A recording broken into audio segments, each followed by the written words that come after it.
Abrimos a edição de hoje falando sobre a redução do preço da gasolina anunciada pela Petrobras e a gente segue nesse assunto abrindo o segundo bloco do jornal, Brown. É isso, a gente volta a esse assunto, Lívia, porque temos um convidado agora, está conosco ao vivo aqui no Jornal Jovem Pan, o diretor do Centro Brasileiro de Infraestrutura, Adriano Pires Rodrigues, que chegou inclusive a ser convidado para assumir o comando da petroleira. Adriano, boa noite, obrigado pela presença aqui mais uma vez. Boa noite a todos e eu agradeço o convite da Jovem Pan. Olhando para frente agora, Adriano, será que está para esperar ainda novas quedas? A gente já vem numa sequência boa, né? No caso da gasolina é a terceira queda em um mês, né? Um intervalo de um mês, 3 reduções. Será que ainda tem espaço para novos cortes ou a gente chegou agora a um piso? Qual é a situação de momento, Adriano? Olha, eu acho que tem espaço para novos cortes, novas reduções, tanto da gasolina como do diesel. Por quê? Porque realmente o mundo está vivendo aí uma expectativa de recessão econômica. A China continua com a política de lockdown, tira o lockdown, volta o lockdown. A China é o segundo maior consumidor de petróleo do mundo. Então, essas duas coisas, né, a recessão e a situação da China, está fazendo com que o petróleo reduza de preço, né? Ele está tendo alguma volatilidade, mas a volatilidade abaixo dos $100 o barril. O câmbio deu uma certa estabilizada, então eu imagino que a gente ainda vai ter nas próximas semanas anúncios de redução de gasolina e de diesel. Como você falou, a gasolina já teve 3 reduções, em torno sempre de 4%, entre 4% e 5%. O diesel teve 2 também com o mesmo percentual. E me parece que a tendência é essa. A tendência é você continuar tendo aí reduções de preço de gasolina e de diesel nas próximas semanas. Acho que está correta a política da Petrobras de reduzir semanalmente, né? Cada presidente, evidentemente, da Petrobras tinha uma política comercial, né? O Pedro Parente, lá na época do governo Temer, reajustava diariamente. Depois o Roberto Castelo Branco já tinha reajustes um pouquinho mais espaçados. O general Silvio Luna ficou até 60 dias sem mexer no preço do combustível. Então eu acho que agora a gente encontrou uma situação que eu digo é uma situação de tempestade perfeita para o bem, né? Além de você ter tido a redução do ICMS, né, para 18%, 17%, que também causou queda no preço da gasolina e do diesel na bomba, você está tendo agora também uma outra ajuda, que é a queda do preço do barril no mercado internacional. Porque se o barril continuasse aumentando no mercado internacional, essa redução do CMS, ela acabaria não fazendo efeito na bomba, né? Você poderia até ter continuidade do aumento de preços, dependendo da trajetória de alta do petróleo. Então, a conjunção dessas duas coisas, redução do preço do barril do petróleo e o ICMS indo para 17%, 18%, trouxe essa boa novidade, né, para os brasileiros, que é a gasolina e diesel mais baratos. A gente já está vendo isso refletindo na bomba. Na nossa conta lá do Centro Brasileiro de Infraestrutura, a gente está vendo já que o consumo de gasolina já cresceu algo como 6%. Se vocês andarem na rua, vocês vão perceber que já tem mais volume de carro circulando, principalmente nas grandes cidades, como São Paulo e Rio de Janeiro. Agora, doutor Adriano, o senhor disse que concorda com essa política de redução paulatina dos preços anunciados pela Petrobras. Qual que é a vantagem de se reduzir semana a semana, aos poucos, e de fazer uma redução mais drástica em períodos mais longos, como o senhor explicou que foi feito antes, né, por gestões anteriores? Olha, primeiro a gente tem que colocar, né, que essas reduções elas estão acompanhando aquela política de paridade de importação da Petrobras. O novo presidente da Petrobras não mudou a política adotada por presidentes passados, né? O que está acontecendo agora é que paridade de importação pode aumentar preço, pode reduzir. E nesse momento está reduzindo. Eu sou partidário de reajustes mais próximos, semanais. Por quê, Lívia? Porque você fica muito espaçado, você tem 2 problemas, 2 perigos. Ou você vai fazer uma redução muito forte, ou você vai fazer um aumento muito forte. Lembra quando o general Silvio Luna era presidente da Petrobras, ele demorou quase 2 meses para aumentar o preço e foi num período onde o barril do petróleo estava subindo muito. Acabou apresentando um aumento de 25% no diesel, 20% na gasolina. Isso assusta muito o consumidor. Então eu acho que reajustes semanais, seja para aumentar, seja para reduzir o preço, eu acho que é mais condizente, não traz tanto barulho no mercado e acho que o consumidor fica mais ligado com o que está acontecendo. As surpresas são menores, tanto positivas como negativas. Que pode ser, se tiver algum problema de guerra, piora na guerra da Rússia com a Ucrânia, o diesel principalmente, pode até voltar a aumentar de preço nas próximas semanas. Acho difícil. Acho que agora já está tendo uma trajetória, volto a repetir, de queda nos preços dos derivados de petróleo no Brasil, pelo menos assim, há nesse prazo até o final do ano. Adriano, vou trazer aqui para a conversa os nossos comentaristas, começando com a pergunta do Miguel Daúde. Adriano, essa sequência de queda no preço dos combustíveis se deve a um ajuste dentro da própria política da Petrobras? Porque antigamente nós tínhamos uma espera, não, vamos ver se vai subir ou vai cair para a gente ter certeza.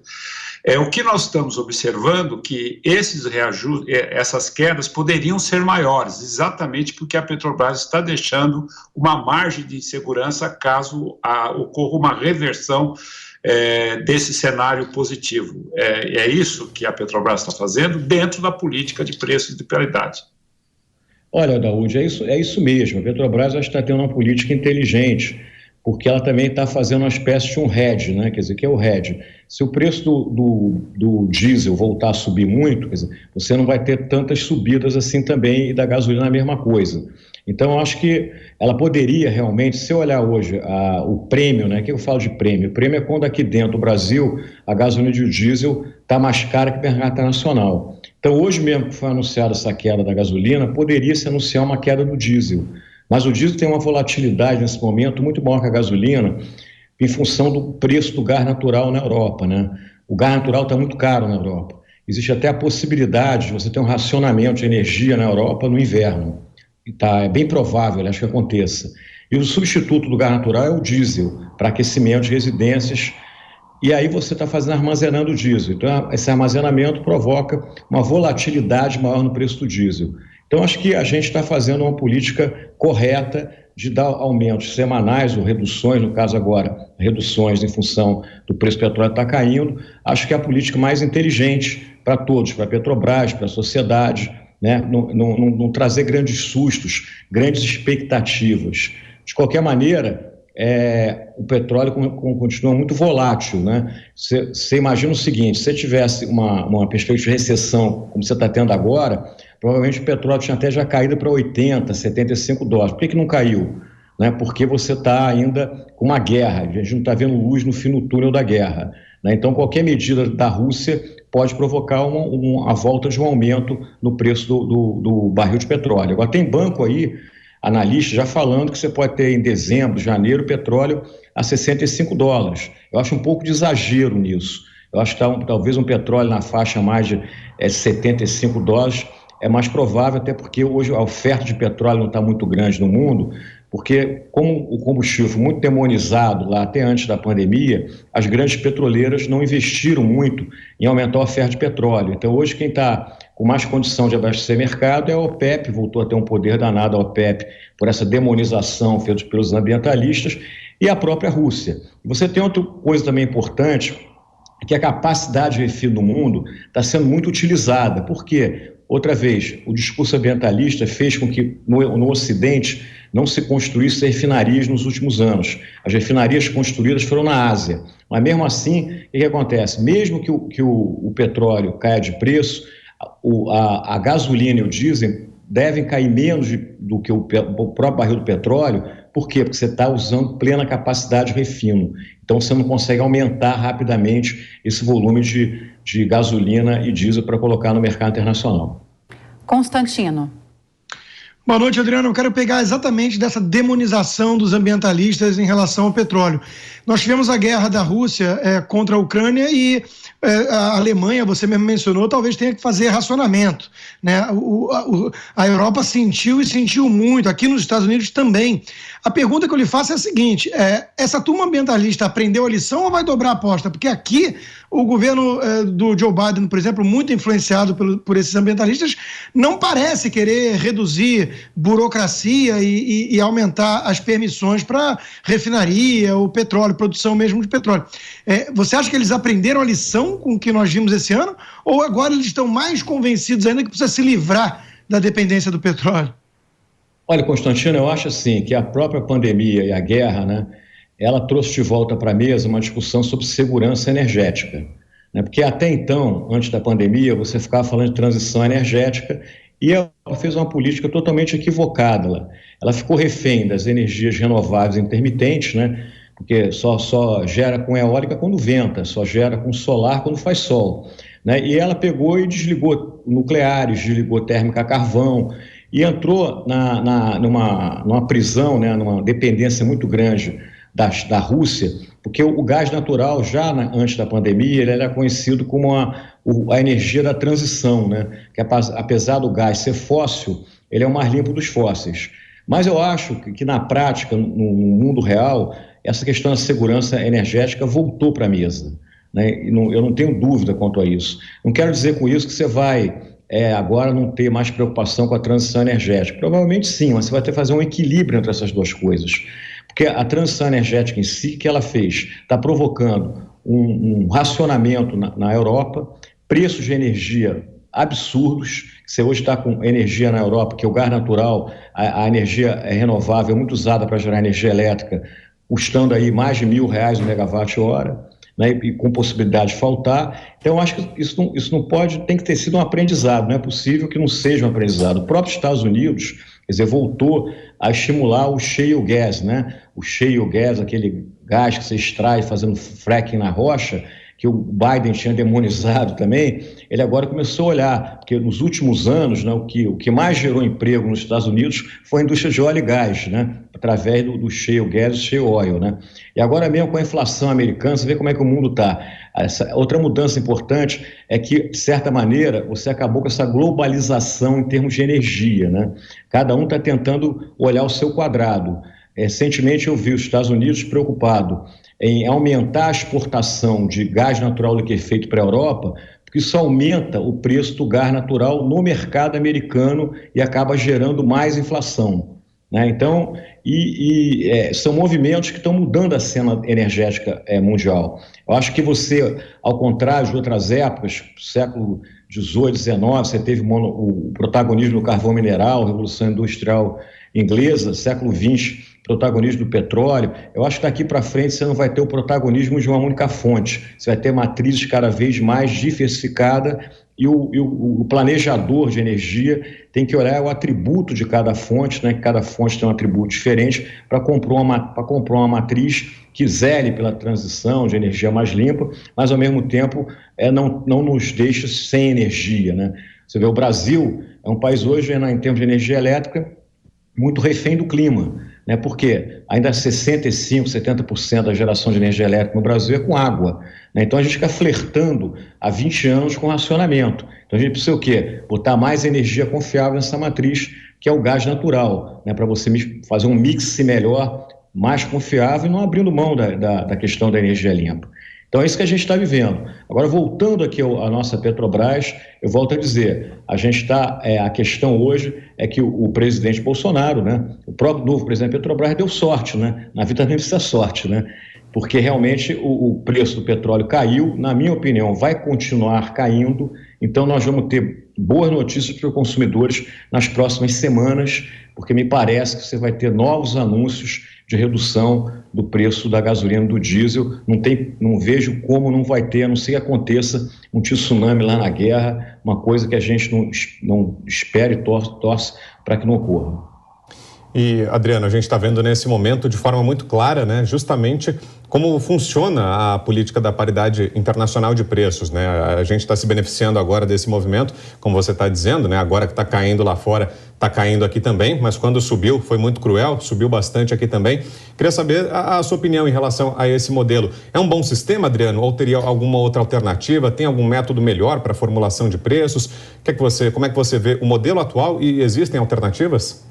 Eu acho que no Brasil, no momento, como você ainda tem um monopólio da Petrobras no refino, né, o melhor modelo é esse da paridade de importação mesmo, né, porque você vê, nos Estados Unidos também, o Constantino deve estar vendo isso, há 3 meses atrás o galão de gasolina custava $6, hoje já está abaixo de 4.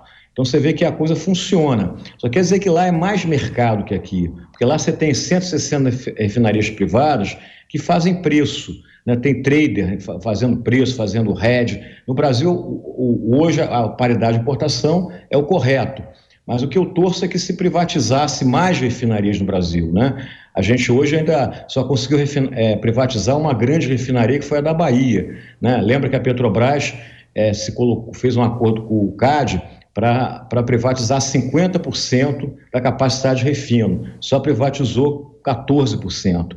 Então, eu acho que o CAD também errou um pouco, né? Porque ele deveria ter exigido da Petrobras uma pressa nessa privatização. Além do mais, também me parece que não foi correto só vender refinarias fora do Rio e São Paulo. Se a gente quer concorrência, tinha também que obrigar a Petrobras a vender refinaria no Rio e São Paulo. Isso não foi feito. Eu acho que é uma coisa que precisa ser corrigida.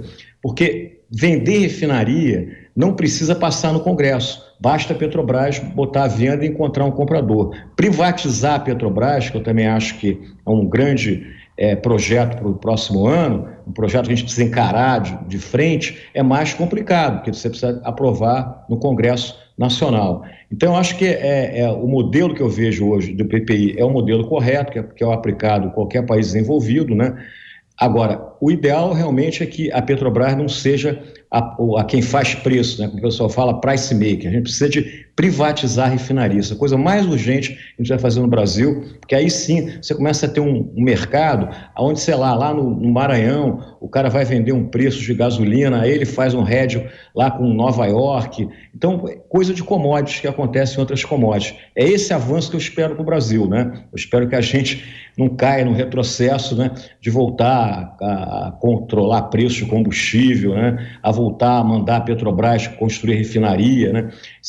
Eu dou um exemplo para vocês. Lá no início, quando foi aberto o mercado de petróleo, em 98, né, com a lei lá 9478 de 97, você fez vários leilões de petróleo e você trouxe bilhões de dólares de investimento para o Brasil. Mesmo com aquele erro do PT de ficar 5 anos sem fazer leilão, que foi um dos maiores crimes que cometeu contra o Brasil. Mas mesmo assim, você vê, hoje o Brasil é um exportador de petróleo. Por quê? Porque hoje 30%, um pouquinho mais de 30% da produção de gás e petróleo no Brasil já é de outras empresas que não Petrobras, né? Então, se você tivesse, naquela época, também privatizado as refinarias, você poderia privatizar a refinaria no Brasil desde 1998. Você podia construir refinaria nova no Brasil desde 1998. Não se fez isso, se deixou o monopólio do refino intocado. E ao ficar intocável o monopólio, qual é o resultado disso? Nós hoje somos importadores de gasolina, de diesel, de GLP, de todos os derivados. Se tivéssemos privatizado há 10, 15 anos atrás,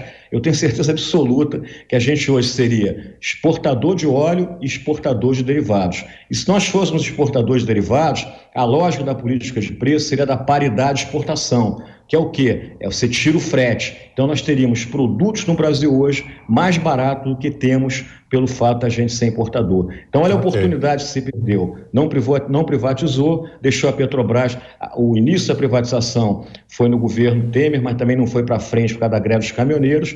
Foi no governo Bolsonaro realmente que se fez esse início de privatização e pena que não se acelerou mais o processo, né? E vamos torcer para que não haja esse retrocesso de achar que tem que aumentar o refino, mas com o dinheiro da Petrobras. A gente lembra aí que nos governos passados se tentou fazer isso com refinarias no Maranhão, no Ceará, no Rio de Janeiro, e deu no que deu, né? A gente sabe aí o escândalo que ocorreu com esse tipo de investimento.